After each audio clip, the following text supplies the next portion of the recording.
So I made a video on how to replace the reverse lights in your 2019 and up Chevy Silverado, and when I made that video, these lights were working awesome. I had them for about 2.5 years now.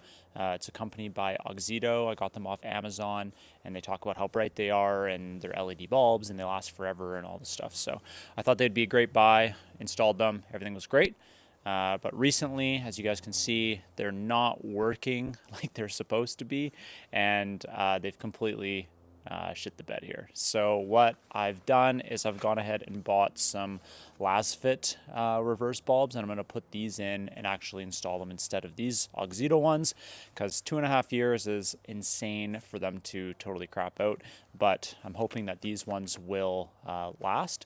So I'm going to do a bit of a review on them now, and I'll leave a link in the description down below on where you guys can find these bulbs as well if you guys are having the same issue as I did, and where you guys can make the switch. So let's install them and then check out how bright these last fit bulbs really are. Now this is a super easy install. I did go over it in my previous video on exactly how to do it, but there's these two screws right here. You take those out, you can pop this thing right out afterwards, and then you just have to unscrew the bulb itself, which is super easy. So I'm not going to go into too much detail because it was in my last video on how to do that, but let's take this off and then I can go ahead and replace the bulb. There's one screw. This one is really tight in here.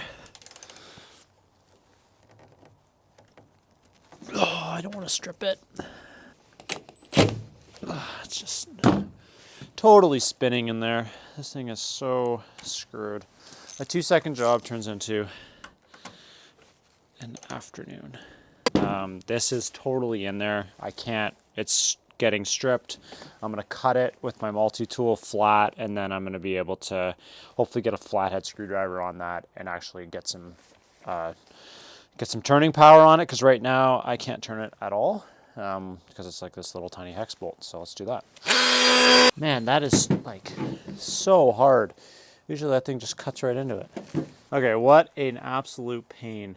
So I ended up having to cut this with a hacksaw like that in half here, and then that allowed me to actually spin it, because when you look at it, I don't know if you guys can see that, but there were threads in there at one point or another, but now there's not. So I had to cut all the way into it to get that out, and then I was trying to do it with a screwdriver and I couldn't get enough force into it, and then I put this on the impact, and the impact actually took it right off once I got a bite. So okay, so as I was saying, the 2-second job turned into an hour, but now I can just pull this out like that. And then our headlight or reverse light is right here. Spin counterclockwise. Right there, boom. And the bulb came off with it. And I will grab the bulb out of the headlight, and then we'll put in the new one. And so these bulbs have polarity, so it does matter which way they go in.